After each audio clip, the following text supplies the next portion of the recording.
such that acceptance of 31AA funding would not require waiver of attorney-client privilege or any other applicable privilege, I would add the following: or an injunction is entered by a court of competent jurisdiction that extends the rescission deadline. So I would add that language immediately at the end of that subparagraph A. So that's my motion. Support. All right, supported by Dr. Krebs. Any discussion? Mr. Bain. I just want to say thank you to the board chair for coming up with that additional language. I think that definitely helps.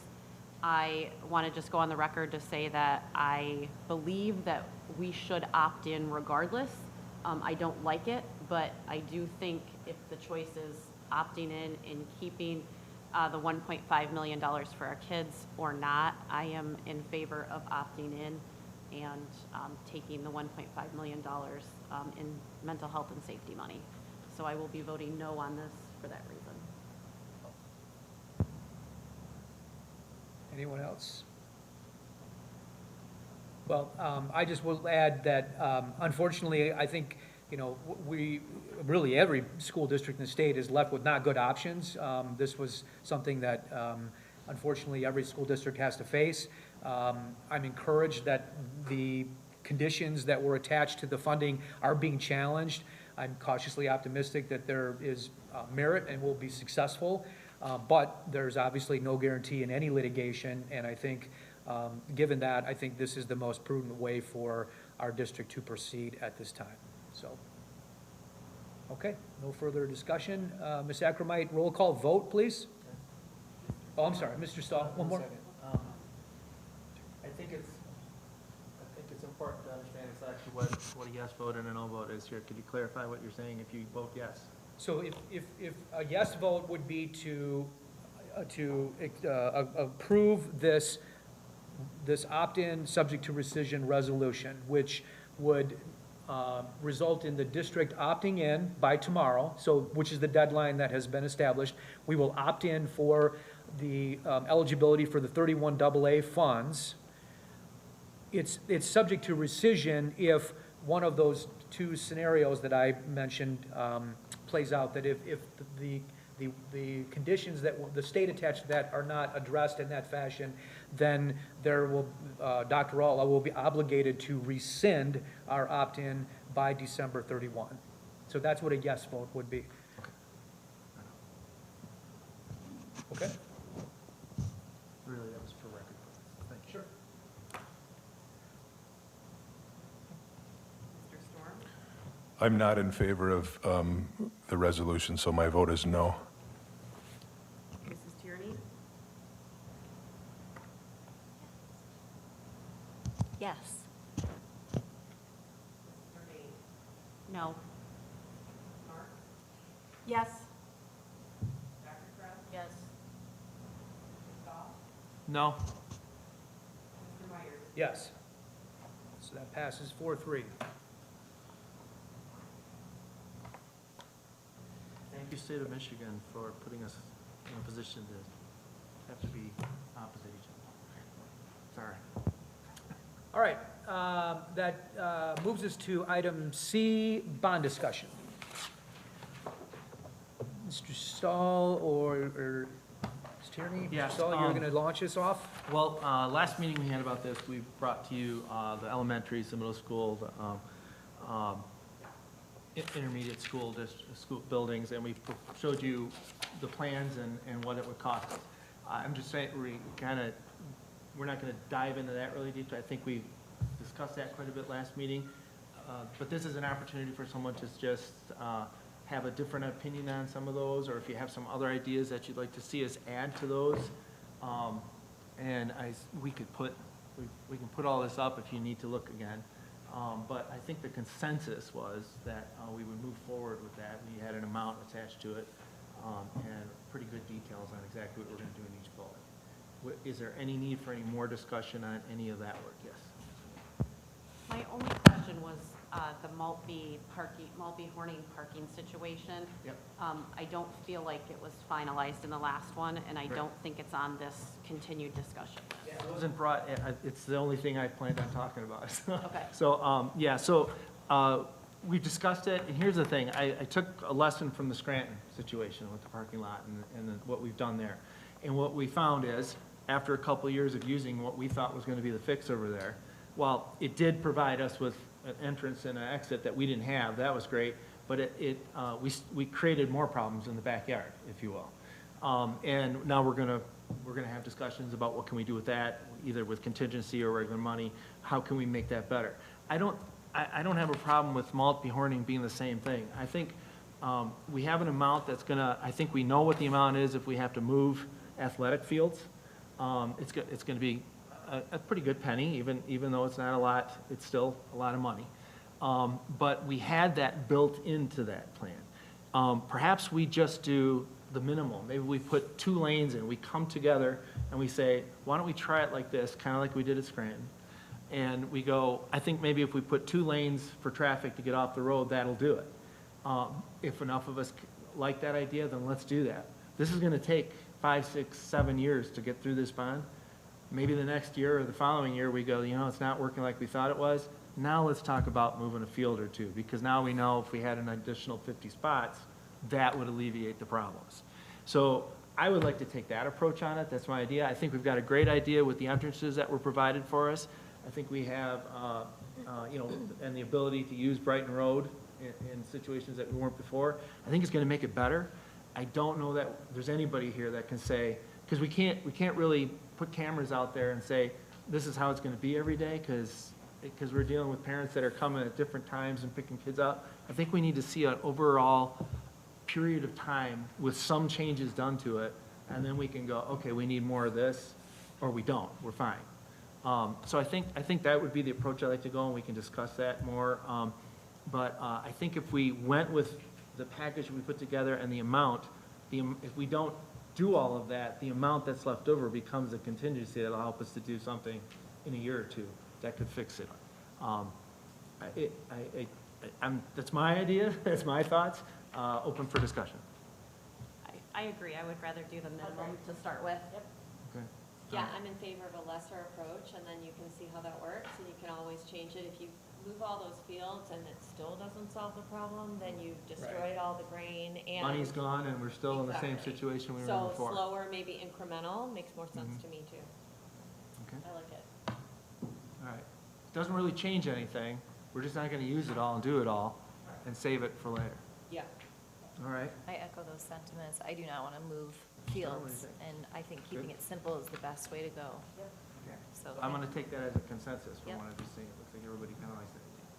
Okay, excellent. Central kitchen. I'm gonna let the person that came up with this idea talk about it, because you know a lot more about it than me. I like it, but tell us about it. Oh, what questions do you have regarding it? I have lots of big ideas, obviously. I know but- you do. And that's good, we need to hear them, because then we can figure it all out. My question is more for administration on this. Yep. Where is the additional money coming from? Like the legacy cost year over year, like how are we going to accommodate, this is $360,000 to $490,000 a year. I'm not saying it's not a good idea at all, I just want to understand the financial burden moving forward. You okay with I start, maybe? So it's going to be one of 2 buckets. If we're running a surplus like we have in the food service fund, it would come out of food service. If there is no surplus in it, it's going to come out of general fund. It's going to come out of one of those 2. Dave, am I correct on that? Okay. And I think the idea behind that is if you're serving this wonderful food, you're going to have buy-in from the kids. They're going to want to eat that. And so then the budget will be self-sustaining, theoretically. Kind of how it is right now with free meals. Yes, it's free.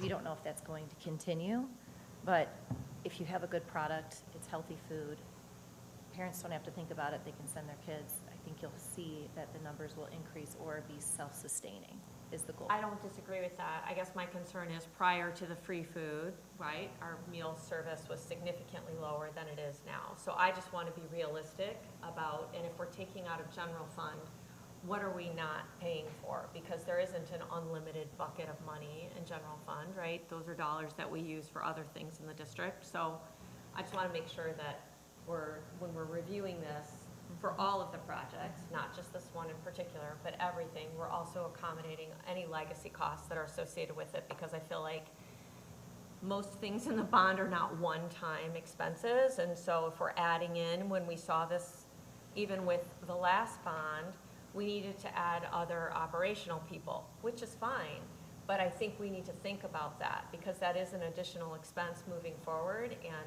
we do need to make sure that we're still being financially responsible in the long term, so. What is the projected cost of this? Like, this is nowhere near the total cost to do something like this. I mean, we renovated one classroom, Absolutely. and it cost $800,000. I don't have the numbers. Do you have the numbers of what the central kitchen would cost? This was only the legacy cost of Yes. extra employees. And it That's all. really did- Like it says, in addition of 12 to 14 staff members, include food prep personnel, additional service staff and delivery, at around 30 to 35,000 total for these part-time employees. Yeah, we did this with Mr. Browder in our student nutrition meeting. And 14 part-time employees is an additional cost of 35 grand? no, per person. Per person. So, no, the cost is All right, that makes a lot more sense. $360,000 to $490,000. It reads like at Yeah. around 30 to 35,000 total for these part-time employees. Oh, And no I way. think Look at the bottom was just line. like- The bottom line's the big one. you there. have to take into account It's, too. it's like $500,000, say, that's what we were saying. These numbers were thought of when we were thinking of building a central kitchen at the transportation lot, so a 5,000 square foot space. If we were to find space at the high school and add on there, it would be significantly smaller, because taking into account how many meals are served today, I think we have 3,500 with the free meals, and that bumped up by, what, 50%? So in total, between the high school and all of the other buildings, you're looking at maybe 4,500 to 5,000 meals a day. That's breakfast and lunch. And so if the free meals go away, you should probably think about, dialing it back a notch, which would then not need 5,000 square feet for a kitchen. But if you added it on to what we have currently at the high school, you could probably, get that pretty close, I think. Does that make sense? Could I suggest kind of what I just talked about at Maltby Harding? Yeah. We're kind of like, we're talking about taking the whole pie and throwing it out there and hope we don't, lose anything on it. Yeah. Maybe we do a pilot. I mean, if we did a Scranton pilot and a high school pilot, that kind of touches the kids, I think, that we're going to really, I mean, if you're putting it in the high school, and we would also need an elementary perhaps, to see how the kids respond.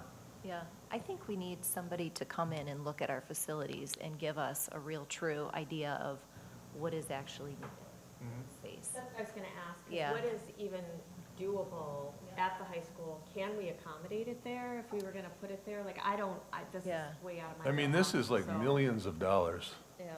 millions, of If we were to build it standing elsewhere. just the equipment. Like a walk-in cooler, industrial grade walk-in cooler to handle the volume of food to service this district is hundreds of thousands of dollars. And that's not the cost to operate it, that's literally just the physical hardware. Then you have to get all the permitting, you have to get all the refrigeration, you have to get the installation. Yeah? There's all the equipment stainless steel, food grade stainless steel, like it's, Maybe they can, It's a million. yeah, yeah, that's what I think. that's just for the equipment. Correct. Yep. Yep. It's an Yeah. investment, Well, a couple things. One, based on the preliminary result of the survey, it seems like the idea of a central kitchen was probably one of the most popular things that were identified by the survey, the people who were surveyed, that they would support, which I thought was interesting. The other question I had, and I don't think this has come up, at least that I can recall, if we were to go with a central kitchen option, obviously that then impacts the facility needs at all the other buildings. Would there be a modification of the existing kitchens in all the other buildings I mean, is all of that space still needed in all the other buildings? yeah, you would still need that. It would basically act as a finishing kitchen, is how we would view those kitchens there. So you would, reheat the food, and you would still be able to use all of the equipment that's there, where they put, I don't know what the names of them are, but like the big servery that keeps food warm, you know, you could put items in there, serve from that. I don't know that much would be needed at the elementary level, because you're not storing all of the fresh food there. That's where the central kitchen, Right. if we were to go the route of redoing all of the elementary school kitchens, I think that would be more expensive, from looking at it. Would you guys agree with that? Yeah. So it's a big investment up front, but then theoretically, it should be self-sustaining if we have the right people, the right everything in place. So there's a lot of moving parts to it. And I don't know that we know all of the answers yet, but I think we can get there. One of the things, Katie, correct me if I'm wrong, but if we don't serve as many meals, Yeah, we won't need as many staff. So we Correct. can right-size this legacy cost that's what I was getting at. in a way that would make sense. Now, obviously, you still have the upfront investment, but the ongoing cost could be right-sized in a way that would make sense for the amount of people there. I will also say that going into year 3 of free and reduced, or free lunch, I don't see this going away anytime soon. So I feel fairly confident that it is going to stay. The question is, you know, the big question unknown is what do kids like, and will they eat it? But I do think that the research shows, and school districts that have done this have been pretty wildly successful. And again, the public really likes it, and it sells really well. It is definitely one of the top selling points of pursuing a bond. I'm glad you said. What is, just from the public standpoint, though, what is the public's awareness around a central kitchen? So we pulled on it. Yeah, but I mean, Yeah. I'm just saying, what is, if you were to run into a random person on the street, they're thinking about a central kitchen at Brayton area schools? Hey, And I think it's more for them, it's about fresh food Okay. and not frozen or, you know, Processed, yeah. processed food. So they're thinking, if we have a central, we cannot do the fresh food meals without a central kitchen. Or, Can I ask a question about the operational aspect?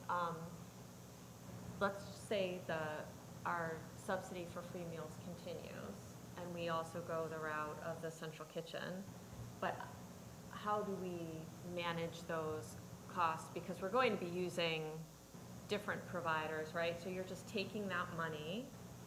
So our nutrition director in the district would take those funds and use them to allocate toward different suppliers in order to provide different meals. Is that what we're doing? We don't have to agree to certain suppliers, I guess is my question. So that's not a requirement for those dollars. So if you can make those dollars work in a different way, you still have access to those funds. Okay.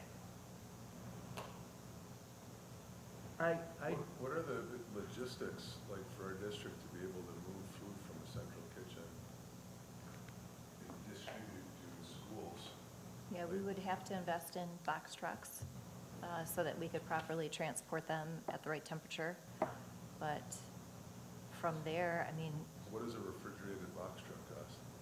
I don't know if you need that. I've watched, there's a district, starts with a P somewhere where I've worked, and they do this. They're using those little transit minivans. Which There's we not have right enough- now. It's the containers that the food are in that keep it cool, Mm-hmm. and they roll those into it, and they take it to a building and drop it off, and then there's a return visit to get that container back when they're done. And that's at each building. And we do have So food service a Ford trucks Transit already. van could handle the volume of food required to feed Spencer Elementary? So that's what they're using. I mean, yeah, you'd have to have the appropriate vehicles for the appropriate amount of kids here. Every district's different that way. Yeah, I don't think that's, I mean, you'd need a bigger, We would need to lived get in a new trucks, district that had a 100%. central kitchen in Wisconsin, and we had not a van that delivered the food to the elementary. It was a much bigger vehicle. Operationalizing that 12 to 14 included two people transporting. So when, and the trucks would be, what we have now is not sufficient. It would need to be much larger. So, I just have something, I love the idea, but I don't think, I think if you ask any parent, they're all gonna say, yeah, I want them to eat healthier. Yeah, we all want that, and I can't get that to happen at my house, let alone, you know, in an open environment. So, I guess what I'm thinking is how do, we have no idea, we can put a whole bunch of money into this, and my other experience with all the different school districts I've been in, the free lunch, you get the free lunch if you take the healthy part of the meal. Yep. That's the deal. Yep. You gotta take the fruit. Well, I've been eating an awful lot of pears and bananas and apples. I eat really healthy because they all are in a pile like this on a table that they call the free food pile, because they take it, they won't eat it, they eat the highly processed part of it, and that goes in the pile over there, and teachers take them home to feed squirrels, their own kids, eat themselves, their construction workers eat them, and that's the reality. Kids, it's an educational process that we're missing. Yes. So I think this is part of that educational process. Yep. But I've often said, you know, even in our athletic department, why don't we teach our kids how to eat and drink so that they have energy at the game? Every kid grabs some fast food on the way to the game, and halfway through the game, they're brain dead and tired. So why don't we teach our kids what's That's- right to eat? Yeah, you're speaking my language. This is, Brighton has. We do, but what do they do when they leave the building? First of all, That's the Ken, thing. I'm in Yeah. complete agreement with what you're saying. I'm just saying. Sorry. That I actually, and everyone is on a different, you know, the end of the spectrum when it comes to health. You all can see my physique. I like cheeseburgers and milkshakes and french fries. But, Looks you good know, on you. in the Stormhouse, I would say we're definitely measured as it relates, like, you know, we're not on this extreme end of the food spectrum nor that extreme. But I have kids who go through our district's health program, and it's actually terrifying for me as a father, because it goes so deep, especially my daughters, and they're reading the food labels, and they don't want me to get the Guernsey milk anymore. They want me to get, what's the fancy milk, Jennifer? I don't The know. oat milk, or what's it Female. called? Oatly Oat milk, and they got all this, you know, Fairlife milk and everything, and it's like, I need this milk, you know, and it goes on and on and on, and it just, you know, at some point, it's like, you know, Kelly, let's go get a hot fudge sundae, and I can't eat hot fudge sundaes. It's like, well, I definitely agree, not every day of your life, but like, we can enjoy one from time to time, right? Yeah. So No, we not me. are, in our school, they are most certainly getting the education, I assure you of that. I agree. But it goes back to your comment on behavior, and I mean, I would point to our infamous classroom, our $1 million classroom that I was in favor of. Build a $1 million classroom with state-of-the-art equipment, And they'll And- invent stuff. no one's using it. It's empty. Okay, one more point, I guess. I mean, if we look at our current elementary food, like you were talking about, where they're, because they have the processed food, part of this would be getting rid of that processed food. And if we look at the high school, where we do have more fresh options, kids are choosing those. Yeah, I get it. They're a little older and more wiser, let's just say at that point. We'll keep that loose. But I guess my point is, what if they don't eat because they don't like it? What is our alternative for that? yeah, that's what I wanted to go back to. You spoke about how, you know, mounds of fresh fruit are piling up. That's happening now anyway. So I go into the schools just to observe and understand the flow, the process, how it all works. And what I'm finding is the kids have something called, it's offer versus serve. So instead of us serving them what they have to take, they are allowed to choose from the 5 options, and they have to have at least 3 on their plate. So sometimes you'll go in and a kid will have, you know, the main entree, let's say it's a chicken sandwich, and they'll have a milk, and they might choose grapes, and that's considered a meal. Sometimes they'll take carrots, and you watch it go into the trash. I mean, it's the same thing, but But there's always that garbage that they can grab to at least get some energy from it. there is, but so we've been working in the Student Nutrition Committee to kind of pilot some of these ideas, right? And this year alone, they have changed the offerings to provide more of a variety for the kids. And I can't tell you the number of messages I get from parents that say, my kids are so excited about the grapes, the strawberries, the blueberries, the pineapple, like all of these different varieties. And I just got 2 today. They're excited about it. And I think starting young and changing that behavior will help all the way down, right? So we're not doing this as a, ooh, it sounds fun and exciting. This is developmentally what they need for the rest of their life. They need to learn how to eat healthy, and it's got to start when they're young. And I know we have a nutrition education as they get older, but I think in the younger grades, we're missing it. They talk a little bit about it, but I don't think kids really understand why, oh yes, this is healthy, but what about it? What does vitamin C do to your body? You know, I'd love to get into that. I just don't know where the time would come to do that. But, so I think if you can start with the food in the cafeteria, and then you could even put up, you know, you could work with a nutritionist, and they can put little things that they can read as they go along to understand what's in a strawberry, what does it do for my body, and just gradually get them thinking. I like all that. Mike, and you've actually kind of, why don't we start this? We And- are. Yeah, no, I Yeah. know, but what I'm saying is we need to get the parents to come at night with their kids. It's got to be a mandatory meeting or something and saying, this is what we're doing, why we're doing it. If we don't educate them at home, they're Yeah. going to eat healthy here and go home and eat 2 cheeseburgers and go to bed. The parents need to buy into helping us with their kids eating healthy. Yeah. And I think Ken, is that's it- a is it- bigger part of that program is getting the buy-in. We Is do. it fair to say, though, that, and we don't need to go too politically deep on this one, but, I mean, parents kind of inherently guide their children as they see necessary, right? Right. And I think if anything is true about government, again, setting politics aside, when government tries to, or an entity, a public entity tries to force something on people, usually it doesn't really work out the way the people who had good intentions thought it would work out, because human beings have a tendency to do what they think is in their own best interest. And their best interest is not my best interest or yours or Roger's. And so I am in full favor of, and I've talked with Katie about this offline, doing everything we can to provide healthy options for students in this district. I think it'd be amazing to be able to have fresh fruit as an option. I would have loved fresh fruit as a young kid. Yeah. But what you said earlier was very correct. You can walk a horse to water, but you most certainly cannot force it to drink. And I think this is a similar circumstance where, you know, every one of us has our own opinion on how our own children should be fed. And as a parent, we have a right to have that opinion, you know?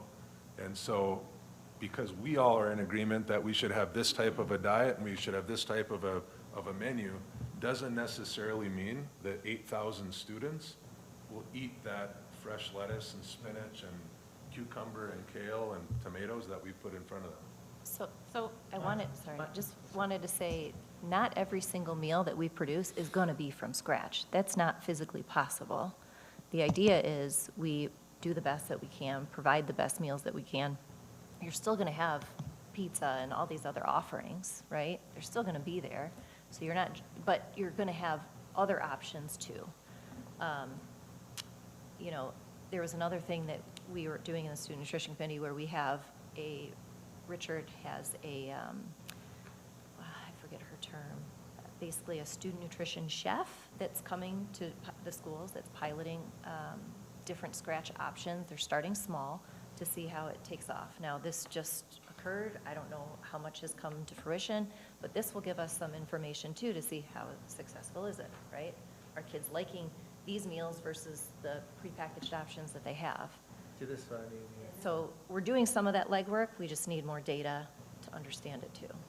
I also want to make the point that just because we're scratch cooking doesn't mean they're not going to get a hamburger. That's right. Like, I mean, we're not selling them that you got to only eat, you know, Lettuce. kale Tofu and, Yeah. and tofu.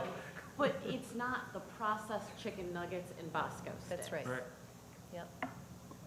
So personally, I'm in favor of this, and having lived in a district where they had this from an elementary, there wasn't other options. It was mostly scratch cooking, very minimally processed, right? The kids ate it, no issues. It was delivered, it was already in place before we lived there. I guess what I'm asking for is, can we get a better understanding of where the money's gonna come from moving forward? Because I just wanna understand whether it's general fund dollars. Let's just, you know, like a couple scenarios. If we get the overage because we're surpassing and we're getting extra money for meals, we know that we can use a lot of those dollars. But if we don't, it has to come out of general fund. I just want to be clear about what we're also not spending money on. I just think that's important. I'm not saying that means we don't do it. I just feel like we need to go in with our eyes open because it is something we're going to be incurring year after year. That's all. So that's my request. Okay. Next one, is Grand Orchestra. So how are we going, I'm sorry, just one last thing. So we had a discussion, we've got a lot of questions on that one, and I think all of us want to see our kids eat healthier if that's possible. Where are we going to categorize this as right now? Because I don't want it to just get lost. It's earmarked Yeah. already in the bond budget that we have. Okay. So Are we going, but I'd like to, we I'd were like hoping to get understand moving on this What is the stuff. actual cost that we're projecting? Like, we should be able to have a pretty good feel for what's the equipment cost?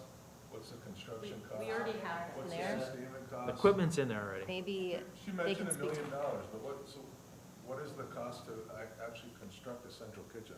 It's in your, They have it all. What is it?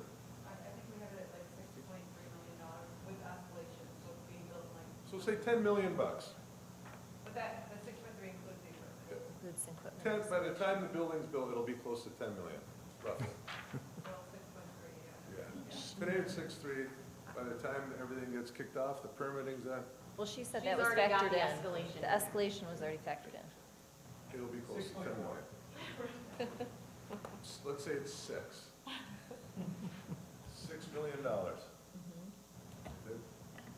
we feel as a board that $6 million is the, It touches every kid in the district, you know, if you Does think it? about what we spend on turf for every 10 years, this won't be $6 million every 10 years. This is an investment that should sustain for 30 years, right?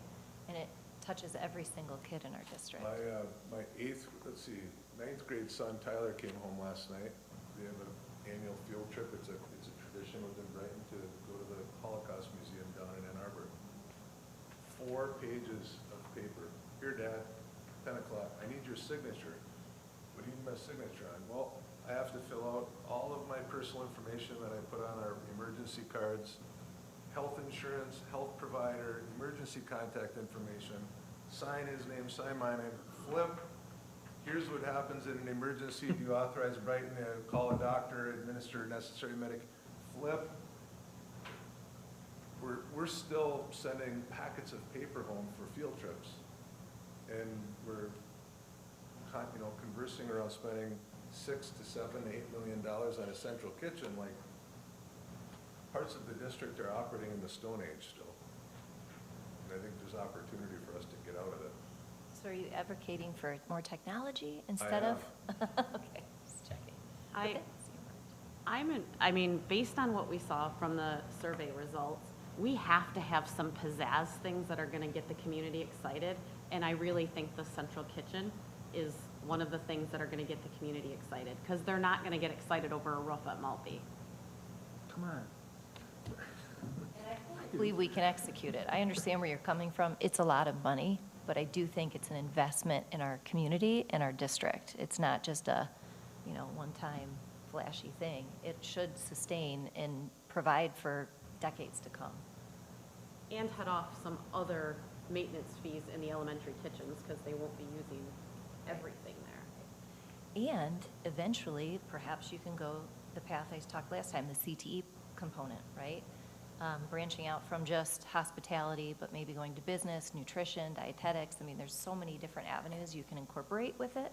So it's beyond feeding the kids, you can educate them with it as well. So one last just clarifying question. I know you've mentioned this to me before. I just can't remember, Katie. Yeah. What impedes the current cafeteria infrastructure we have They from don't- being able to serve fresh fruit?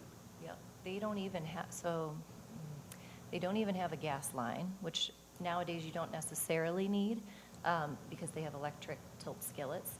But we don't have commercial grade, we don't even have the space to put it in. Let's say you wanted to make a huge batch of homemade chicken fried rice.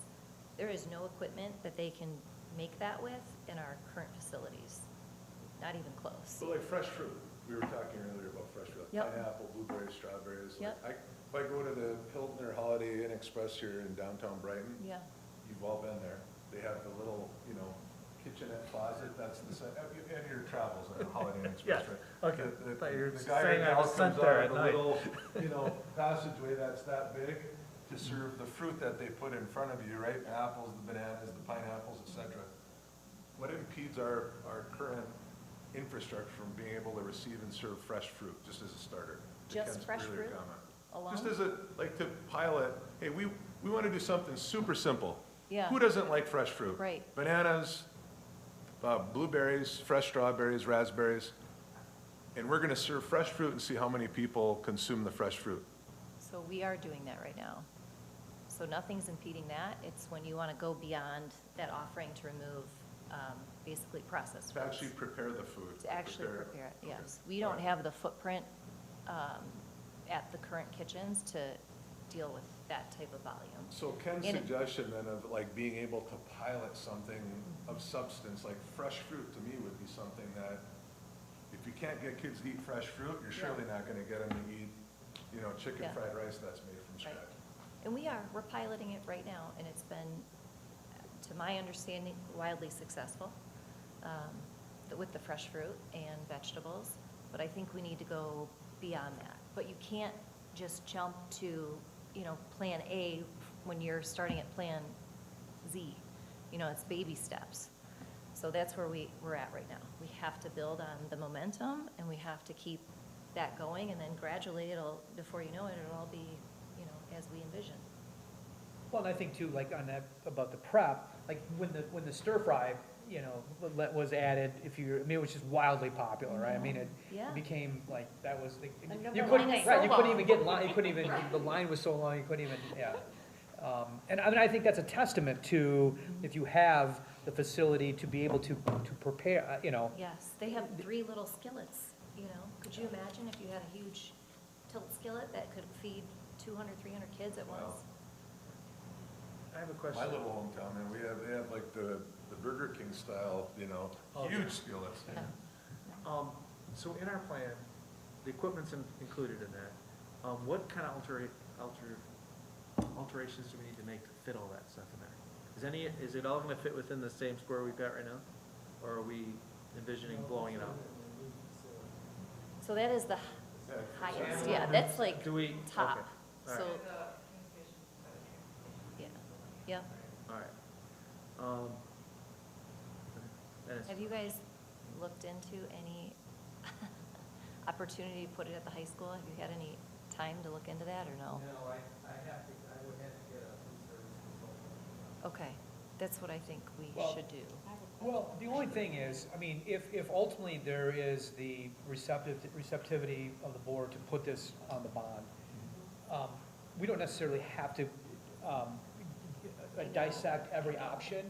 I mean, we could say, we're gonna do the proposal is a central kitchen. Our plan, our conceptual plan now is a standalone building. If it gets passed, at that point in time, now we know we've got funding to do something somewhere, we could bring in a food service consultant, and maybe they could look at it and say, really, the better option is to put it within the existing high school, and if it only costs $4 million, all right, well, now we've got 2.43 or 7 million, but my point is that money it becomes like a contingency. I Yeah. mean, that happened a lot in the last bond. So I don't know that we need to, No, exactly. exhaust all of Yeah. those different options. If conceptually we're on board with this and we put that out there, we can always change our mind as to where it goes and what that cost will be after it's passed. Yeah. Thanks for giving me It's some- really hard for me Yeah. to do Yeah, that, I but I couldn't do it myself. understand. I'm gonna, But I do think it's necessary to put it based on what the public wants. Yeah. We need some No, I pizzazz to sell it. Yeah, I agree. I don't disagree, I just want to know what it's going to cost us year over year. So please, just like with everything else that we're putting in, we need to, no, Not that's a everything. one-time cost. I want to understand what we're taking away from, I think that's really important. We Yeah. have a budget, so we're not getting an extra, $500,000 a year. I think we just need to be really cognizant. Again, I am not saying it's the wrong decision, that's not my You're plea saying, at is all. it sustainable? I just want to make sure that we, as a group, know what we're agreeing to long-term, and not just for this board, but for future boards that have to balance the budget moving forward. That's all. that's what's so hard about it, because right now, it would definitely be we have a $1.2 million surplus. It'd be no problem to cover those costs. But the it's, meals won't be free, Right. potentially and So we that's just where need the to plan. challenge is. Yeah. Exactly, And that's the all I'm cost of the saying. I food just will want to go up. be You will. That too. financially responsible. It- From buying processed chicken McNuggets to, Actually, no, you know, it will. no, they've done studies on this, and if you bring in fresh ingredients, I swear, I know that I it, buy I do a too. lot of food every day. I know. All over the country, and I know. it's, real food is a lot more expensive than processed food. If you buy it in bulk, you can actually reduce your food costs, I promise. She was I supposed buy, to do I that buy for, it by the semi-truckload every week. she was, she was How many, supposed to do 7 this for a kids? living. I don't know why you're not. Restaurants. Oh, okay. Okay. Okay. Are we ready for Scranton Orchestra? Scranton Orchestra, adding on seems to be the direction, but the AACM team need to map out this option. So, all right, this is a big discussion. So what are we doing there? We've talked about in this area,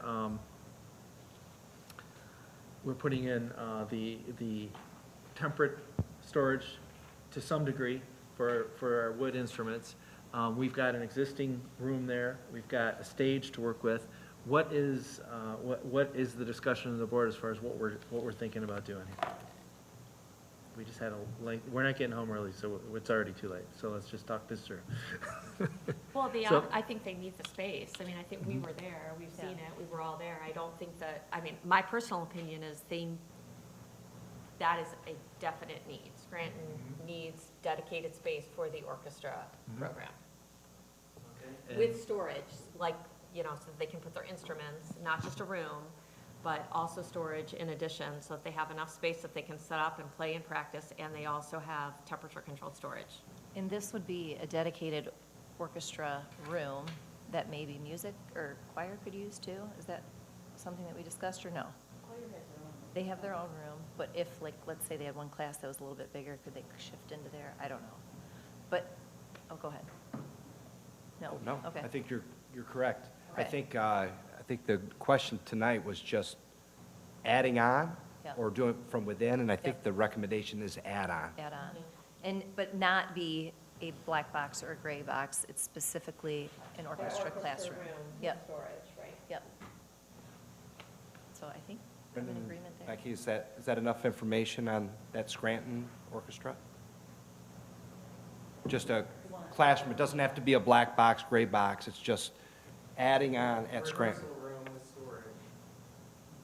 Yep, So it's the left option, essentially, yep. But I'm hoping the cost will come down since it won't have the lighting and the, components of a black box. Yeah, potentially, And would the footprint change, size-wise? Because that was, I don't know that I would change the footprint all that much.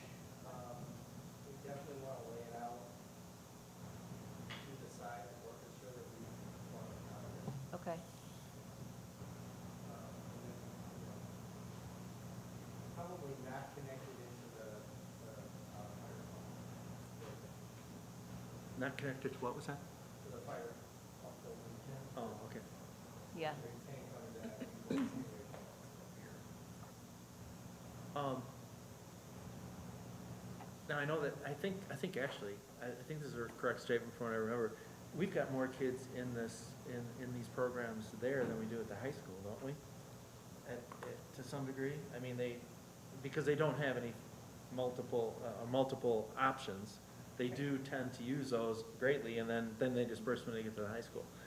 So I think, in my opinion, the money spent there. It's right up there on the bottom. Yeah, you can see the numbers. Yeah. Yeah. Yeah, there you go. I think our money's well spent there. I mean, because they don't have a lot of options and they choose this. If we can make it better, I think that's a great idea. I have no issues with it. It's right out. I see it, it's 143, 40. Storage and everything, yep, it's right here. Yep, it's all right on that break.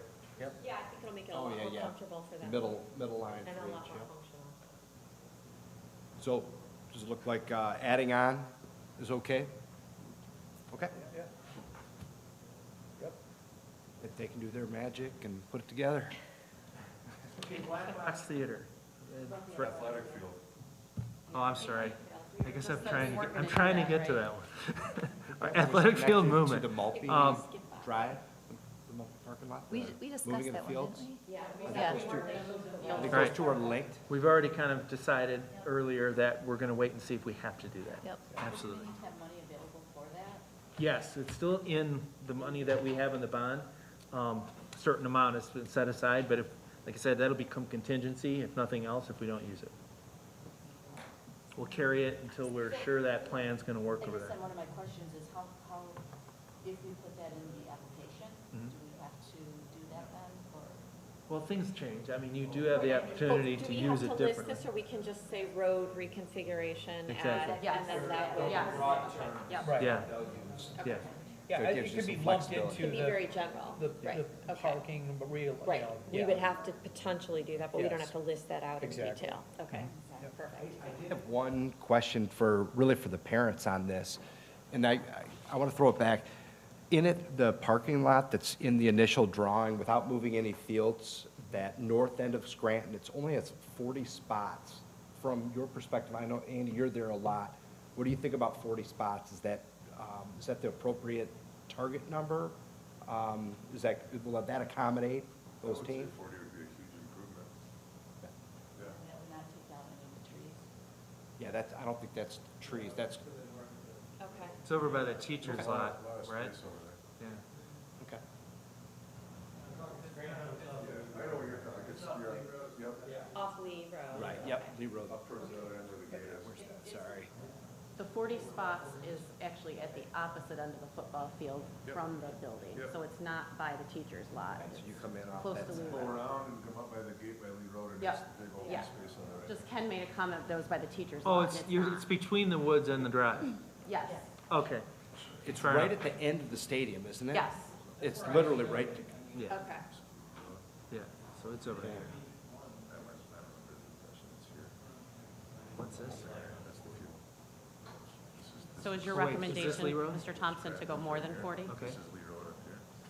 This is the gate. Well, she just said between the woods. The woods are here. I know that at the dog house over there, the limited number of spots, that's, I mean, my vote, if it's, oh, I know. if it's minimal amount of additional money to add another 20 or 40 spots, then why wouldn't we do that? Because if we're not moving fields, we have space. Well, I think too, we were talking about, that's for our elderly or the handicapped too, to get closer to the field so they're not walking from the other parking lot. So I think we're gonna have quite a few, We have a lot handicap of spots. parking at Scranton. We have a that lot of is parking, but you have, accessible. if they have to I get walk it. to the fields, it's a long stay. I So understand, for some I think people we it need is a to long walk. secure that back area Sure. more, and somehow, that's the problem. How do you only get handicapped people in that parking Will lot? not work. You don't want just I'm handicapped. telling you right now, that is a pipe dream. It's gonna be like water, Yeah, it's gonna go, people are We're gonna gonna go. go, whoever's there first is Yep. gonna, yeah. Yeah, we don't I want just- just handicapped. Just threw that out there. When you get to it, you might want to look at it, and if you can squeeze in some Sure. extra parking spots, I So I was think just it's. gonna ask, as far as the relocation of the fields, like how expensive is that? I don't remember that part of the. what is, if you conversation. take that out, what is To me, just the money for that? That's relocating set in those He's baseball talking about fields? Maltby and, And the football fields there at Maltby? Like, how expensive would it be to relocate those fields? There's nothing there. It's open grass.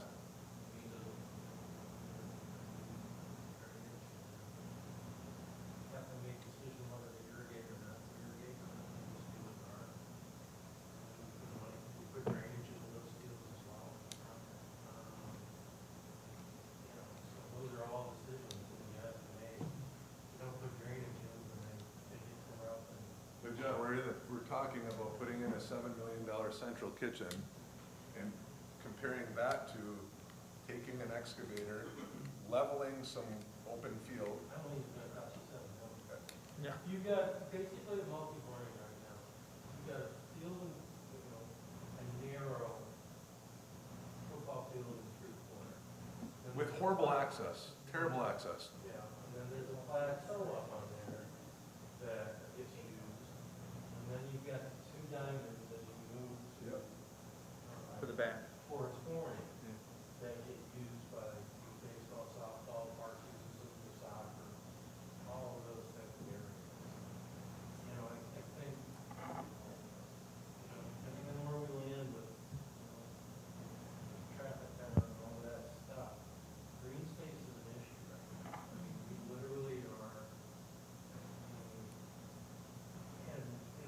problem to have. I mean, our programs are, you know, our school-based high school and middle school programs, we're fairly stable. So when I talk about the growth, it's youth program, it's your BBSC numbers, it's your boys and girls youth lacrosse numbers.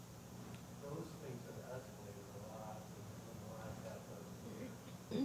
So, I mean, we are putting kids on base, you know, which is fine. And I don't want to jump ahead to another conversation, but, you know, for BBSC in the fall, we're using the outfields over at Scranton. You know, for the littlest kids out there, we not tear them up too bad.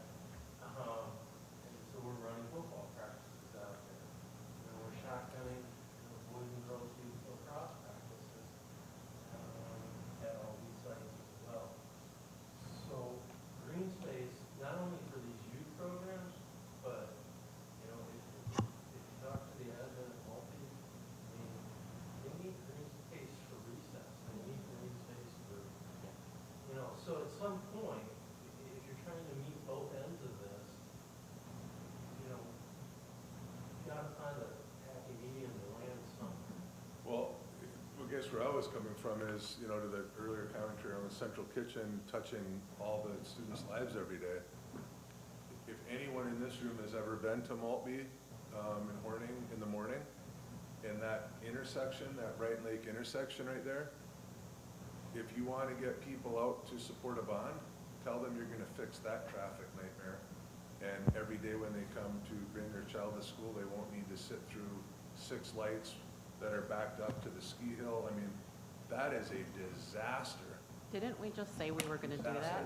We're doing that. Yeah, but I'm saying that when we were talking, and what's captured here is, we're gonna kind of test the waters before we put in a permanent solution. No, I- no. Yeah. Oh, We're doing, I mean, basically, we're doing the basic plan and adding parking if we need more. Because right now, we don't know, and Scranton's proved that. You know, we thought we had that all figured out over there, and now we got an entrance out the back, and this is gonna be great. And now there's more problems. So I'm So thinking, this this what you're amount s- of money is staying the same, but we're gonna do this and give it a year, because we're gonna be building on these properties for the next 6 to 7 years of all this. And then if we say, okay, that's not working, we do need some extra parking to get some more cars off the road, then we add that. The money's still sitting there in reserve for it. It becomes contingency for something else if we don't have to use it. That was the idea I had. So the money stays the same, we're still gonna do, in a perfect world, we're gonna reduce the amount needed, because we'll find out, oh, putting 2 lanes through the property was enough. I mean, they're off the road and things are going smooth. My guess is it's not gonna be the case, but we'll have extra money to go, okay, but if we added another lane, or if we added a parking lot where they can stop and get the kids out, now we're talking, just like we're doing at Scranton now. Now we're saying, we need to do something else because it's dangerous back there. Well, and I think it's, That's the approach. I haven't seen what the number is. because I guess I was just trying, how do you get traffic to the backside of the school without? Well, Well- we're putting in the drive that brings them behind Horning, we're putting in the right turn out and right turn in only, the existing drives stay, so that's all staying. We're renewing a lot of it, making it better, but we're also going back in there with drives that take them all the way from north to south and vice versa. Yeah, I thought we reviewed that like at our last meeting, so somebody's trying to We did, understand what I just, changed. nothing's really changed other than the fact that. Like, how would you do that without displacing those fields is what I'm trying to Well, understand. Because Andy- it all sits up close to the buildings. Right now, those lanes come behind Horning, kind of hug close to the buildings and come back out by the field. The fields are behind that. Yep. You have to walk it to really feel it, but they're down the hill Oh, and yeah, back there. but I thought you were mentioning, remember in the last meeting, you were saying how a lot of the cost would be all the filled dirt, filling that all in. So Exactly, I'm and just- that's why I'm what just- thinking, but if we do all that and it doesn't, and it doesn't fix the problem, I'd like to see it in like a 2-stage. So keep the money there, bring in the lanes, because some people that believe that just the lanes will do it. And it is quite possible, I don't know. It's not measurable until the lanes are put in there, and then you can find out how people are using it. The factor that is, you cannot figure for is the parents, and their rush in the morning and how they want to come and go. and we can try and train them. I'm gonna support, I don't understand how, like, how, go ahead, go ahead. Can I add something? So I think even make it simpler than that. Just start with, let's move the buses out in the back, separate them from, you know, the parent traffic, and then you combine that with other opportunities such as transportation or start times, and then you start to solve it from a couple different angles, and maybe you don't need to invest as much. But Katie, where do the so I'm with you, I'm following you. Where do the buses go? Well, you would have to put a lot in the back with that road going out. Yeah, so I would completely agree with you. Yeah, So how do you do that without affecting the fields? well, strategically. I think if you brought it in. Well, what you do, what you do So is. I mean, if you I look where spent the road half my is- life on those fields. I know. I've walked that hill a million times. The only spot they can go out is next to the field house. So you could bring that up, right? And it would hug close and you wouldn't get into all of those fields in the back there. So what we would do is, if it passes, when we start looking at the design, we hire a traffic engineer, and we say, we want a layout that maximizes getting vehicles off the road, that maximizes the efficiency of the internal circulation, and at the same time preserves as much green space as we can. That's your charge. That's what we do. But I thought that's what we all kind of agreed to at the Right. last meeting, so that's where I'm like, what's changed? Right, but 'Cause I'm that's, with you. I that agree. won't happen until down the road. I mean, all we're looking at now is just purely conceptual, because the traffic engineers are gonna know what to do. Yeah. to We're make not that happen. engineers. So, This is- but what's changed though? I thought Nothing. that's what we had agreed to. Maybe I'm just confused I here. think it was just We haven't clarification. changed anything, I simply Yep. said, maybe we do it in phases. I don't think we need to worry about that right Okay. now. I'm not worried about Thank that. you. All right. We're not the experts, somebody All will right. figure it out. Yeah.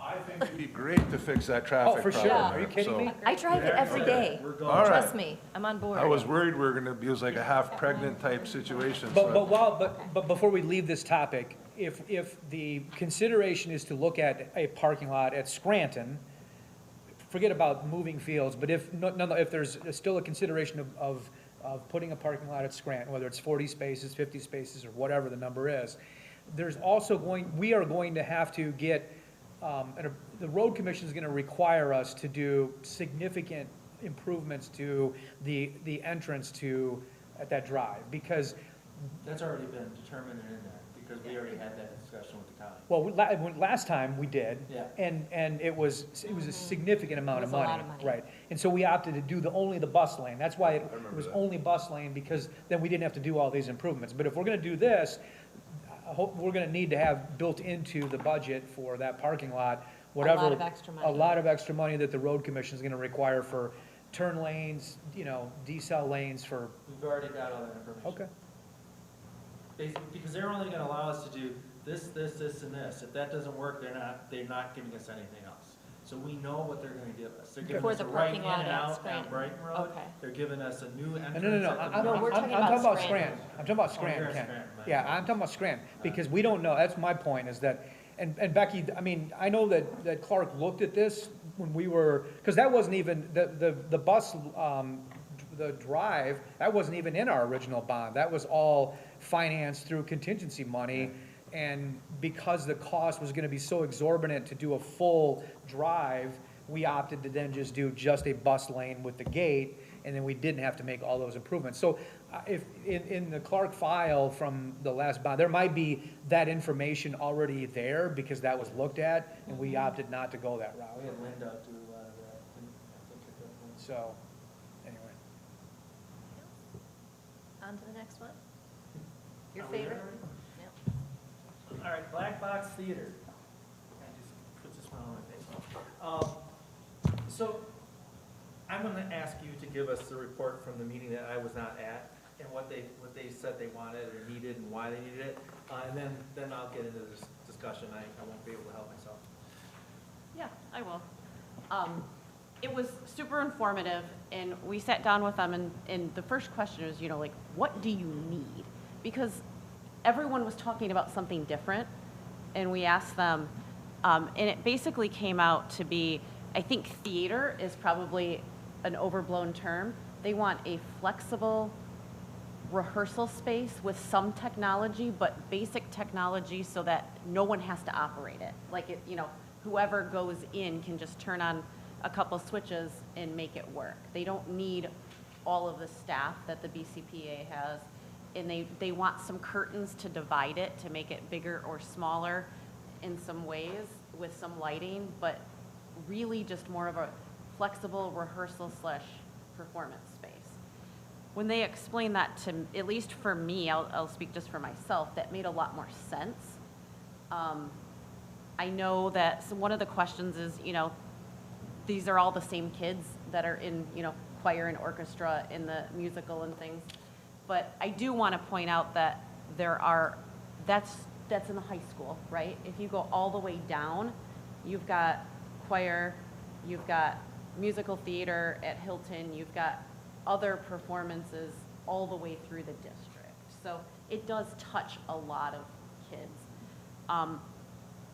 I was impressed with the way they minimized it instead of making it extravagant. 1,600 square feet, is that correct? I think they said 80 by 80. Yeah, 80 by Just about 80. 6,000 square feet. That's 6,400. 64. I don't know if you have any other questions, or Jenna, if you want to pipe in. It made a lot of sense to me. So, I mean, I can't help but to say, okay, we'll call it a flexible rehearsal space or call it a black box. It's pretty much a space, period, that does the same thing. And I get that. And here's my question. I've always had an issue with that building as to why we have, it's kind of like a separate entity that we throw money at every once in a while. It's ours, but it's not ours. It's ran by a separate board that decides what goes there and what they're gonna bring in for money and that kind of stuff. And it also, the BCPA. And the reason I equate it as being the same place, because they very successfully pulled off one of these recently on the stage. So they were able to use the stage at that point as a black box, or whatever you want to call it. And I know that they said it was extremely successful. So I don't want to be in a situation where we do this and then it's like, okay, that's great, but now we need this, and it just turns into something bigger. And that's okay, it does on everything else we do. My question is it more of a scheduling problem with the space that we have and how much it's being used from outside sources versus our own children? Because it didn't used to be that we had all of our littles going there. That's kind of a newer thing because we stopped using our stages, perhaps because in those buildings they kind of just become, kind of like what happened over here. It's now a storage space in this building, but we have a stage in this building. Do we alleviate some of this by refurbishing those and making it so that they can have their plays in their own building? Or does that not help anyone? So a couple of things. One, I want to point out that the elementary Hilton Musical Theater, when you look at the numbers, actually brings more people into the BCPA than the choir and orchestra performances. They have like 60-ish kids and take 4 to 5 adults for each kid. I mean, they're packing that theater. That's true, it's a So, whole family experience. with Yeah, those kids. they're packing that theater. So you can't just say, put the littles back on their stages, because they're actually using it more and more effectively than some of the choir and orchestra performances. Okay. Scheduling, it's some of both, Ken. And I set out on a quest to find out, and this was spurred by the BCPA board meeting, like, what was this building designed for? Right. What did we tell, when we built it, what did we tell the public? And so I went back, I had a friend of mine who has he's a journalist by trade and has a subscription to archives of newspapers. He pulled out a bunch of them for me. I researched and it was very clear to me that this entity was made and sold to the public as being a public entity. They went through great pains to not call it the Brighton Theater, to call it the Brighton Center for Performing Arts, to give it a separate board. That separate board, though, they bring in 5 performances a year. So that outside board is actually hamstrung by the amount of our academic programs and other things that are in there to making themselves break even. They could bring more, but there's a lot. Takes away from more. The fall play, while it was wildly successful, had 130 seats. If you gave them this flexible space, they could put 250 that they could sell tickets, and they sold out. So, and they could do a second weekend, where right now they were locked in. The other scheduling thing is that the orchestra and choir and band performances are butting up against some of the plays and the musicals, and they're making it work amongst themselves. I was actually really impressed by the coordination between all of the teachers in making this all work. But if you put the fall play in the flexible rehearsal space, that frees up about 5 weeks in the BCPA. The spring musical is about 90 days of BCPA time. If they had rehearsal space, the only space they have to rehearse right now is on the stage. If they had rehearsal space not on the stage, that frees up a lot of that. It also allows things like some of the, say the Maltby Talent Show doesn't bring in as much as the Hilton Musical Theater. They might only need 200 seats. But I'm committed, and again, this is just me, I'm speaking for myself, we have to keep the public nature of this. It has to be a public asset, and we have to sell it and continue to allow that to be. The other thing, when you free up more of the rehearsal spaces, you can bring in more rentals, and we can make it self-sustaining. Right now, we're losing about $80,000 a year to the BCPA. But I also, we've talked about this a little bit in finance, we're gonna dive deep into it at the next finance meeting, which we need to schedule, Roger. But some of what we're taking the BCPA right now, and we're taking everything that's associated with the BCPA and saying we're putting 80,000 of school aid money in. Well, some of what we use the BCPA for is academic programming that should be accounted for as such. Some of Kim, who runs the BCPA's time, is being counted only on the BCPA side when she's actually running academic programs. So if you did the accounting in such a way, it wouldn't be losing as much money either. So it would be easier for a break even. Let me ask you this though, if we're, okay, so it's like a clamshell with the money, but I think it should be very clear what it is, because, I mean, I might be wrong, but I have to believe that some money that comes to us earmarked for education is going there to sustain something that's not education and is supposed to be paying for itself. So if you're telling me if we did the books, we can figure out that's not the case, I'm happy with it. But I often I think it's still the case, just not as much as you think. But yes, we do need more rentals to make it it self-sustaining. needs to be self-sustaining. I think that, I totally agree with that. If it is, then it doesn't And affect our budget. they are on the, I've been to a couple board meetings now. They are on the upswing. The last program they had sold, there's 899 seats in the BCPA. They sold 700. They've already broken even for the year this year with that. And I'd So also like to say, I get what you're saying, and thank you for doing the research on that. But in my opinion, it's also, we put stages in elementary schools, and that was supposed to be where the kids did it, and they're not anymore, and we're using it as storage space. So an argument where can do be you, made that we way, don't too. have a stage in an elementary school. Okay, you're right, middle school and intermediate school, in this building. But they're in the cafeterias. Pardon? They're in the They do cafeterias. it in their media centers, many times they set No. up and do a play or something like that, Yeah. at least it was with mine. But the stage is So- in their cafeterias. Fair enough. All right, I just wanted to get through that because that helps me to decide, you know. It's always been what is the BCPA? You know, are we in control of it? Are we not? They have their own, they're in control of their business they're running in there is what I'm We are in getting from this? control of the We're in scheduling control of 100%, yep. those. And the board is the BCPA board is a subsection of us. Like, it actually was created by the board here. Interesting, they should give us an education when we get on there. Okay. Do we have an idea of where the flexible space is? Is that the issue? Yeah. That's part of the issue. That's part of the issue. It does make the most sense to put it close at the high Yeah. school. The question is where can Brendan do magic and find place for it? We have lots of Can those I asks. just make a comment? Because I walked out of that with a slightly different impression from that meeting. I agree with you that I think they were requesting additional space, but when the question was asked about, well, what would happen if you had 2 performances scheduled on the same night? They said, well, we wouldn't do that. So I don't know that, I did not leave that thinking it needed to be a performance space. I left it thinking they wanted more space with wider room where you could take perhaps the musical or the play where they need, you know, a big number of kids that are rehearsing either a dance number or, you know, songs or a group for orchestra or something in addition, where they could just use that space to rehearse after school as opposed to setting it up for a performance with lights and a curtain and everything else. So I kind of came out of that with a different impression.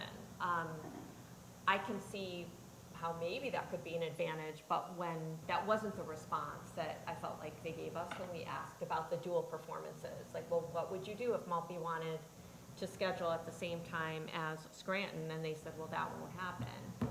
So then that leads me to kind of think, well, do we really need a secondary performance space versus additional room?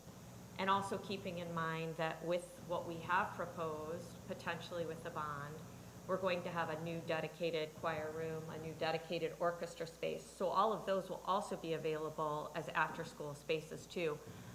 I don't know if there's existing room in the high school or if it could be added on, and I'm not opposed to making something more functional. I just didn't walk out of there thinking we need a seated space, I So guess. they actually didn't ask for a seated space. They wanted a blank 80 by 80 with some curtains that they can divide and some lights and sound. And just seats that they can put out if they need it or not. So that's how they ran that last performance. Yeah, so they don't want seats built into the theater. So for me, I'm like, okay, if we're gonna give them space, why not throw some lights and curtains to allow it to function as another space? I walked out of that meeting similar. I took it as we were going to explore an auxiliary rehearsal space. So to me, it was more of a pressure release valve for when, you know, the BCPA was being used and the play needed to practice or an orchestra concert needed to happen, something along that lines where they could have something very easy and turnkey, like you said, go in, turn on a switch, and you didn't need staff, because we did ask that question of, okay, how would you run two events at the same time? Well, we wouldn't. It would be one or the other. So I think it's a much simpler, pared-down space that's going to be used for rehearsal, was the need that I heard. A question I have regarding this, because it just comes up time after time after time when we discuss this. Why does the BCPA programs that are run out of the Center for Performing Arts, why do they do all of their stage prep and set building like on the physical stage? You know, I grew up in an impoverished part of the state where there's no money to this day. Very poor. Everybody lives below the poverty line. And we have one of the oldest theaters in the United States of America. John Philip Sousa played there. It's called the Calumet Theater. It's a historic theater that, back in the heyday of mining, was a big, like Manhattan-esque theater for people to go to. And in my little hometown, there's still a very active performing arts group that has a leased building down the street from the Calumet Theater. It's called the Calumet Players. You can Google it and it's online. They do all their stage prep, everything gets built. They do all their rehearsals at their facility. And then when it comes time for the show, all of the people involved in the play move all of their equipment and all the stage stuff over to the Calumet Theater. They set it up in a few days on the stage, and then they launch into their screenings, their programming. So they- Why, it seems like do every that. time we talk about this, like the BCPA's tied up because we have these 5 productions a year and they're tied up for 3 months because everything's set up and no one can use the stage. Like, So the only thing that does tie it up for that is the musical. That ties it, and they do the set building a lot on stage, but we asked them about it. They do a lot of it in the parking lot too. They do some of it in the scene shop. And we said, okay, if you had to choose between scene space or rehearsal space, they said it would be tough, but they feel like rehearsal space would be a little more advantageous to them. And it's actually, and they clarified that it's not locked up completely. They move the set off most of the time. It's the rehearsal. They have no place to rehearse if it's not on that stage. they often get booted. They said they felt very nomadic. Well, and we've talked about making that space where they can build their crops bigger. But I know that that came with some fight back because they say they use that space that we wanted to build into for, I guess it's for the extras and everything, so they have extra locker, or I should say prep or dressing rooms and that kind of stuff. I can't help but think of the room, that useless room, but it used to be for the choir that's got the stage. Yeah, for it. that's what I was gonna talk about. So Why don't that's we going use- away. It's going away. They're tearing that down. And they're That's like tearing down drawings. with our. Oh, it is? With Yeah. our new That was, construction. that was gonna be my. Right. Yeah, because that could be used for, But, yeah, why that not? crossed with They're that. not using it. And we asked them about the scene shop. Yeah. And they said even if you could just get 20 feet added on, that would be sufficient. They're like, if you double the size of our scene shop, they're like, I hate to say it, but it's gonna be Full of crap. filled again. Like, they actually I've been part weren't of it. in favor of that. They wanted to preserve some of that space for additional dressing room space. Overflow dressing room. Overflow. Yeah. Yeah. And they're like, look, we can build in the parking lot, we can do other things. It's just mind-boggling, like with that facility that we have, like, it's just hard for me to I understand think it's how. good for this, or it's really good for this, it doesn't work well together. My question is, in the new Amazing. construction of the orchestra, is there space over there somewhere to put this on? He's And talking make about it band, One. band media commons. Without getting rid of our snow storage area, which I think we have more trouble if we got. Probably have to modify the service drive to get that, there's not a lot of area around the current band. Right, understood. We're kind of like maximizing and growing it up. Right. Sidewalk kind of. What about going up? We're already talking about having a second floor. I know it involves an elevator, and I know what that costs. But Going up for what? if they could have space up there for this room, Like a rehearsal space a rehearsal space up there. Or you'd have Or above the scene shop. They're looking for 20 feet plus of height in a band room, so if you put something on top of that, it's gonna be really tall. What about above the scene shop? Could you add on something? I can't build on top, so again, anytime I add on, I either have to separate, find a way to cut the structure and create a firewall Okay. and add on, and adding on top of something and adding on, so I have to separate it. All right. a lot of ways. What about that? Okay, I've brought this up multiple times. Ron knows it. We've got that baseball diamond behind the boys' baseball field, that grass, if you will. And it's been discussed, we put a pole barn type building there, and it's been discussed. And every time we talk about it, we talk about putting something there and it never happens. I don't know if it's because the person back there is worse than anybody else and they'll scream if we build it, or why do we never use that piece of land?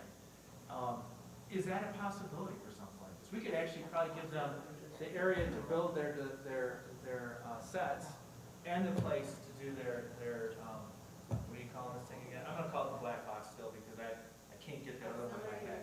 Auxiliary rate. Space. Yeah, another name for a black box. I get it. We So, did ask call it about what you that. want, it's the same thing basically.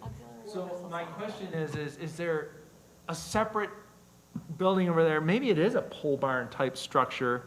I mean, pole barn type structures are heated now and nice. They don't have to be, like my pole barn in my yard. But is that too far away from what they're doing? That's what they said, and, because we asked them specifically, but, I mean, they're not the end-all be-all, but they did say they have had to move stuff just around the building from like the auto shop around, and they had to rent trucks and stuff just to do that. But one of the things we were thinking is, wouldn't it be easier to move the snow storage? Like, there Not is- really unless you're moving the parking lot, So because, think of the space though that's in that corner where the main entrance is at the swimming area, swimming Uh-huh. pool in that hallway, and the buildings intersect at BCPA.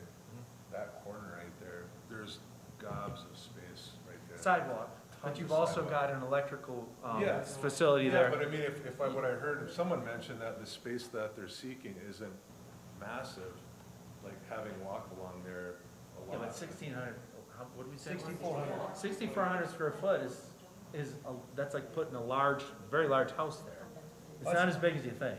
It is a lot of wasted space as it appears, but I know you can't close off that electrical room. So if you're trying to get people off the stage, you need to replicate the stage somewhere else. If you're providing another orchestra, band, rehearsal facility, that's something completely different. That could be separate, it could be moved away. Well, there's, yeah, there's two completely different things. How big is the existing drama room that we were talking about subdividing? Could that be converted to rehearsal space? That's a and very not tall room, but I expanding think the it's seat? maybe 4,000 square feet of floor? It's not big enough? No. Okay. And you would have to put dressing rooms elsewhere then. Well, honestly, I don't know how Sure, they're but doing it now. Are they doing it with sheets? It's probably not a great idea to divide it with curtains and sheets and have people dressing They're all just It's dressing all in just, there. it's all just females in there, I think, so there's not, until it's not. yeah, It's under 1,500, okay. yeah. So that area's under Well, I mean, 1,500. this room's probably about 80 by 40. Yeah. Okay. I mean, you're talking about doubling the size of this, I mean, that's a big space. It's a big space. Yeah. Oh, that's a much bigger thing than I was imagining in my head. Yeah.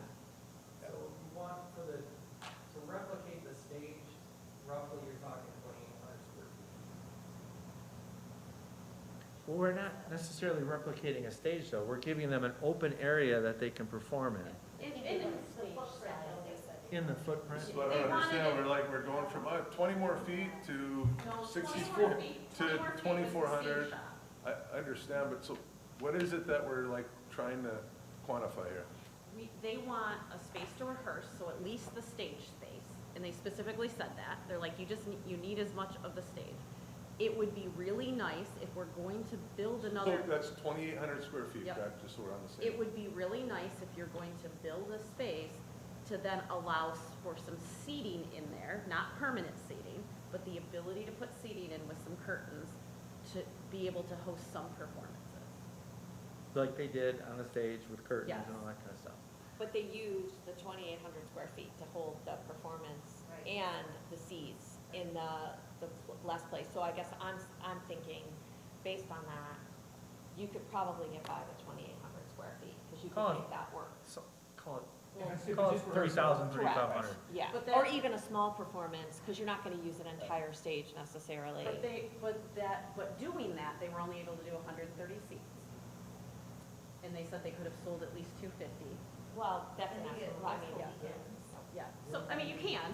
When we start adding seating into it, then We don't we want have to seating start though. No, talking about just chairs, but other facilities. Right. But even if Right. it's an assembly space. Yep. Bathrooms and all that Yep. stuff. assembly, Yeah, I have to provide facilities. yeah. okay. So it becomes a much larger, and at that point, we might as well build a black box, put it out in the snow storage area, expand the toilet rooms in the, like the original concept had, and connect it. Or you could. Well, do- let me ask you though, we don't have that much space there if we're doing this other addition. Aren't you going out towards the driveway with the new addition No. for the orchestra? If we're gonna do 14,000 square feet for the band program, we don't have enough room in that. That's what I mean. But I don't think you need, I'm sorry, but I don't think we need I don't think 1,400 you need square feet for that. 14,000 square feet for the band. What's the cost of the original concept of the black box? I don't think we go back. Is it 550 square foot, right? Hmm? 550 a square foot? Is that kind of what John was using? Yeah, as a cost per square foot for that. So like your 6,400 square feet is 3.5 million. That's I guess in the correct. spirit of this conversation, what is it that we're trying to achieve? What are we trying Because it's like, if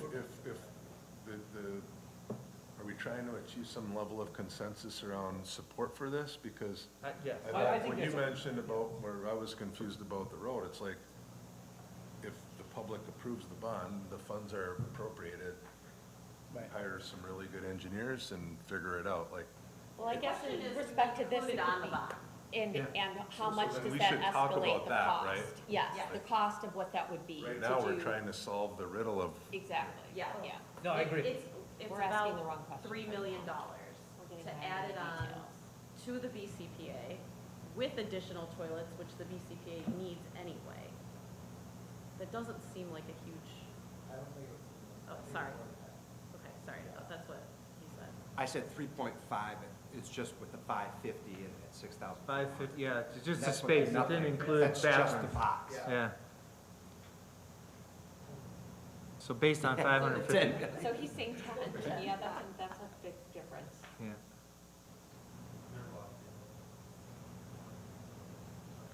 Yeah. So I think the question for the board, I don't think it's included right now. Do you want it included and at what size? Well, So that they can price For it. me, I mean, if we, based on the polling, it doesn't matter if we go up to 200 million or 250 million. I feel like we should be adding some of these projects that are gonna really draw the public into wanting to vote for this. I get it. Question, was the black box in this already? We already had a figure for the black box, what was that? That's great. Oh, that's Scranton. We were definitively told it's not, they don't want. Oh, okay, that was the question. I agree with that opinion. Did you say you thought it would be 7 million? Approximately, I mean, I'm assuming about double the size at Scranton. That's at 3.4. No, for the, just, my opinion is just to go with the black box. Is that actually even feasible? I guess my question is, like, we can put it on there, but we don't really know even how it would work or where it would go. So is it physically able to put that in the high school space that we currently have On the BCPA, yes, as an addition? correct. Could I make a recommendation? Could we let them work on this a little bit? Maybe Yeah. come back with some more information and recommendations around this? Yeah, I agree. I think that would be the prudent approach to take. And I think ultimately, I think something that I'm receptive to is the idea that if we do ultimately put that on the ballot for the bond, as part of the bond, we aren't necessarily making a commitment whether it's going to go to the BCPA or go to Scranton. I think that would be something that has to be further looked at if it passes, and a final decision made at some point down the road. That'd be my suggestion. Good idea. Right, exactly. Correct. Just like the practice facility. You guys are lucky to run the softball field right now. If you had to run in some treasury, it would all have to be. Very specific. That's a big reason why we went non-qualified. Yeah. What's the next item? Can we say that we've included the elementary stages in this talk, or no? We're looking at these off the gyms or the cafeterias? The gym, the new gym addition. New gym addition. I think it was discussed last time. Like adding to the gym? You would size? add it to the gym, like think of your traditional, kind of like what we have in the back, where they put a stage on with the gym. I don't know if we need it, if we, I mean, it's If we really. do the black box, I don't think. If we do the black box, it's not needed, that's what I'm We thinking. have Maltby, we have Scranton, and we've got the back, so I don't know that it's cost-effective to then put it in with the gym. When we I say the know. back, is it realistic with what we've got going on down that hallway over there to still use that for kids? Yeah, I mean, you could do something small there. Yeah. Your seating would all be chairs. Right, We don't have right. bleachers or anything. We have bathrooms and everything in this building, so Yeah. that's there. I think they would probably more likely use Maltby's Right. stage because it has the curtain and everything. Scranton used to have all the curtain, but they took it all down. And there was some discussion about they'd like to have lights and curtains, with some of it, so maybe that's what we need to do, something like that. stuff was there. And they just took it down, Right. so.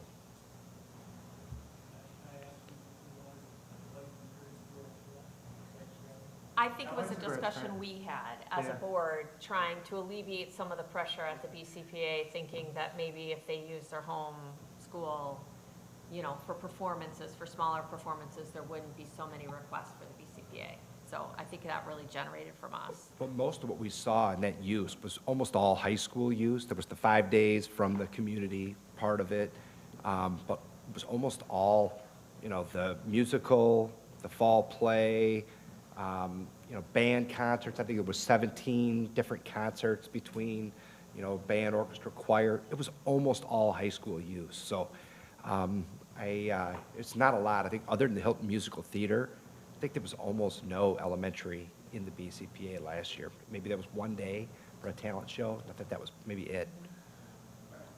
So are we gonna we're gonna eliminate the, I think Yeah. that should be Okay. eliminated, yeah. Perfect. The elementary stages. yep, all right, baseball, softball, turf, Okay, so baseball, softball, turf, so this discussion comes up lots of times, you've had this question asked to you before.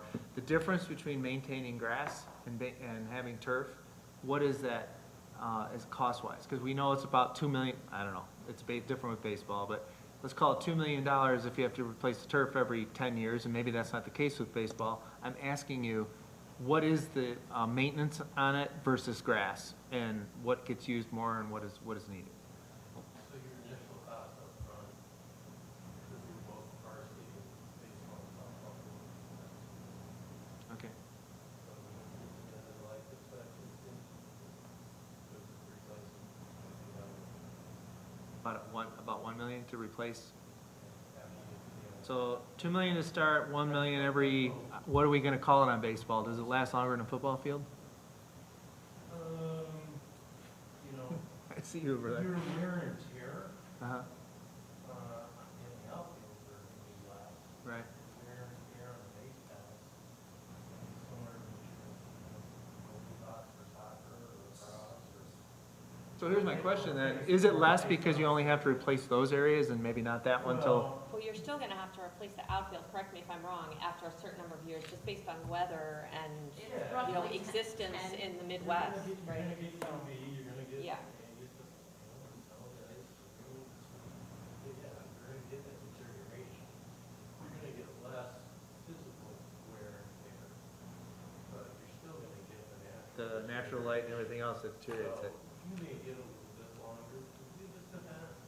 You know, the flip side of it too is that you're using those fields for other purposes, like, you know, I mentioned that we're putting, you know, youth football and some of our other youth programming on grass outfields right now, just because that's the space that we've got, right?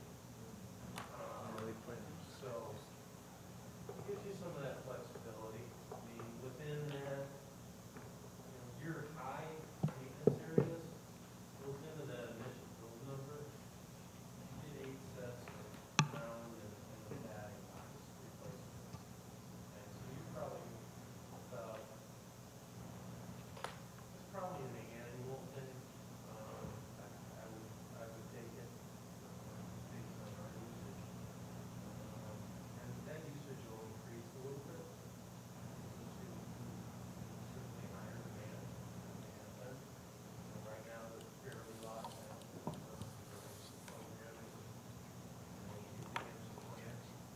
So is it is it a wash? I mean, when we did the football field, when it was the mud field, and we decided we're gonna do it turf, we kinda said, you know, with all the maintenance it takes and the money we throw into it with seed and water and manpower, turf was gonna be cheaper. Did it end up being about a wash, or is it not? Yeah, I mean, we couldn't keep grass. Right, I mean, that was. right. Between programming and youth programming, I mean, we took our football over an hour per year. Yeah. And we just couldn't keep grass. I mean, we reseeded, we resodded those fields a few times. I mean, we just sunk, you know, not $1 million in the budget of baseball and softball, just for the last 3 weeks. So we redid those infields. You know, that's a decent chunk of change. But some of that, you know, was because of, you know, some maintenance issues, but some of it's also, you're gonna have that type of maintenance on athletic fields Right. at a certain point. You know, whether it's grass, or whether you're talking grass or you're talking dirt.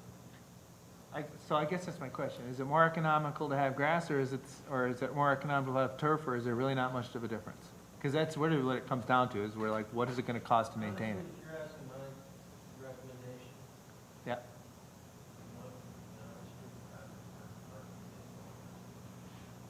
okay. I just would, I think it's gonna create more opportunities, not just for your high school teams, but for your communities,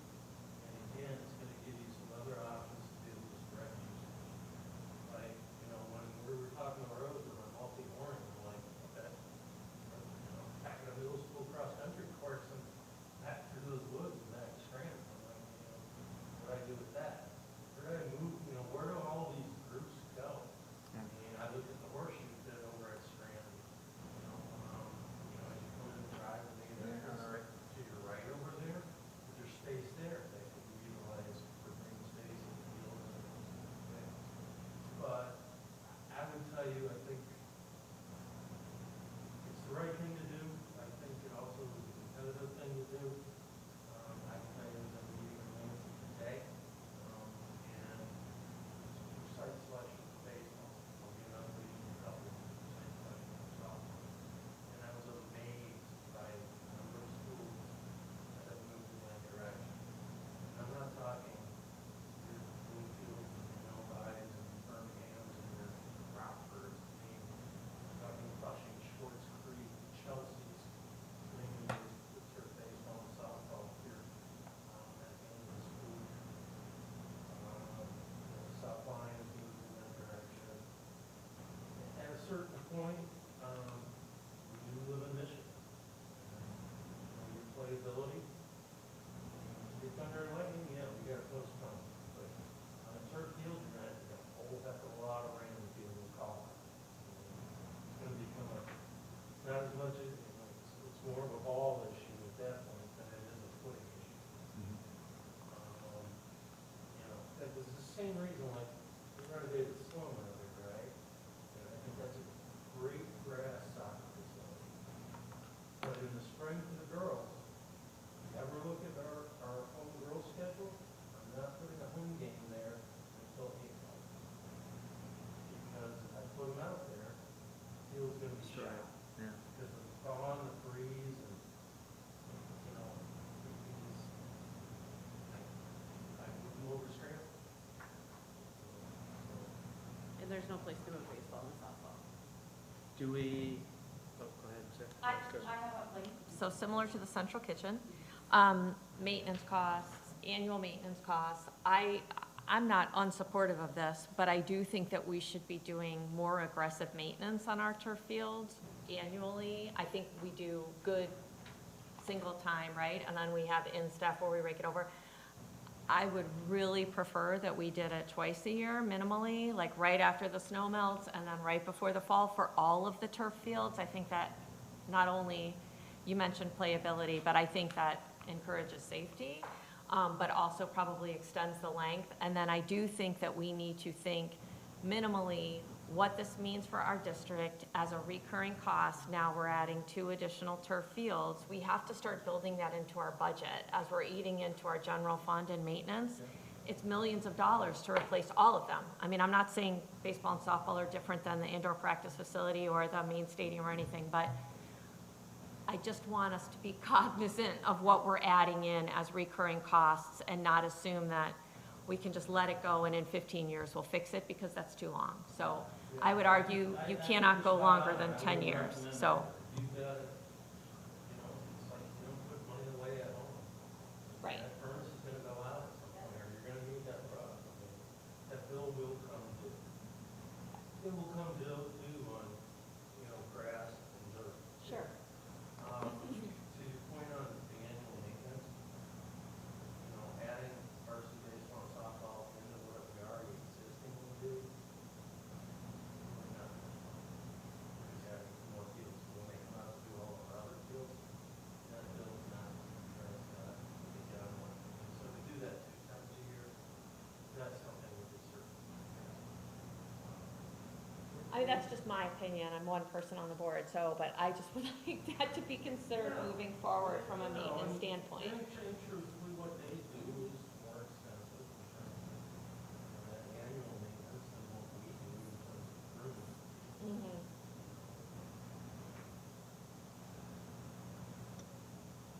All right, those numbers are already in there, right? They're already in the, I believe that is, we have I don't turf, think those 2 turf fields They in. did not have. They those are not in there. Yeah, they're- Yeah. I agree with Mrs. Mark's sentiments on that, 100%. And along with the maintenance aspect, I would love to see it twice a year for all of the fields, minimum. But I do think we should add this to the list, the baseball, softball, turf. I think we need to, expand on student opportunity for them athletically, so. So not in the bond. I guess that's the pleasure of the board with maintenance. all right, so we're gonna add that into, We would add that in. Is that the consensus? We'll add that in? It's already in Okay. the 50/20 number? Oh, it's already in. No, I thought you just said they weren't. That's the Oh. easiest thing we've done. Okay. you're in, all right, All right, good. so at this point, I would suggest that we don't go any further, and, I mean, the next item is the capital improvement list, which would probably be a much lengthier discussion. We don't need you guys here for that conversation. I would suggest that we postpone the further discussion of that to the next meeting with the parking lot list, because there's still the parking lot list, right? That'd be my suggestion, unless anyone really wants to stay here longer tonight. I am. I don't know what else I'll do. I'm not here. Go home and eat all those apples. Go home and eat all those Apples apples and that are on bananas. there. Can we make the last one super quickly? Yeah, that's true. Because to me, that's like, who up here would not be in favor of empowering Property. the district to assess and evaluate what property would be available and come back to us with options? Yeah, but I don't know that, I mean, that was one of the, for purposes of the bond, putting it on a bond, the purchase. Oh, I wasn't, I wasn't, is it, that will? That's what we were talking about. That's what was, Purchase property, you do have to list it in the ballot language. yeah, I understand that, Okay, but I yeah, mean, no, I'm yeah. in agreement then. yeah, I just don't think, I So mean, can we that's my scratch it from opinion. the list then? What's that? So don't include it. I mean, do you guys, I mean, I think with how much limited land there is in Brighton, and I could be totally wrong, that it would be wise to invest, you know, in the off chance we need to build a new school somewhere else due to extenuating circumstances. I think it's worth exploring at the very least. Maybe it's too expensive, maybe we don't need it, I don't know, but I think there's such few land opportunities left. well, how does that even work on a bond? I mean, you have no idea what property you're gonna be looking at, what cost per square. It's tricky because the minute you put it on a bond, then everybody's gonna. Right, Jack up the price, right? Yep. well, yeah, and you don't even know what. I hadn't thought about that. Yeah, because I mean, my experience, it's always been, all those discussions are in closed session regarding the property, what you might be offering it, and not a part of a bond. I mean, that's just. I agree. I'd like to explore it on that, I mean, most schools, maybe every school, is built on land that was donated by a farmer or a family. Maybe we should, pardon? Usually it's a lot. Yeah. Well, and here we are flourishing. So I'm So, not yes, opposed to every it. time. That's something that might be looked at. I but just know that that's- the bond is the right But mechanism. that might be something to explore too. What's out there that possibly someone would like to donate because there's a tax break to it?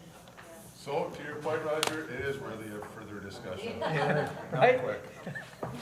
All right, so are we, any further comments, questions, issues? Nobody got hangry. All right. Thank you for being here again this evening. We really appreciate all the time you guys are spending. Thanks, Scott, John.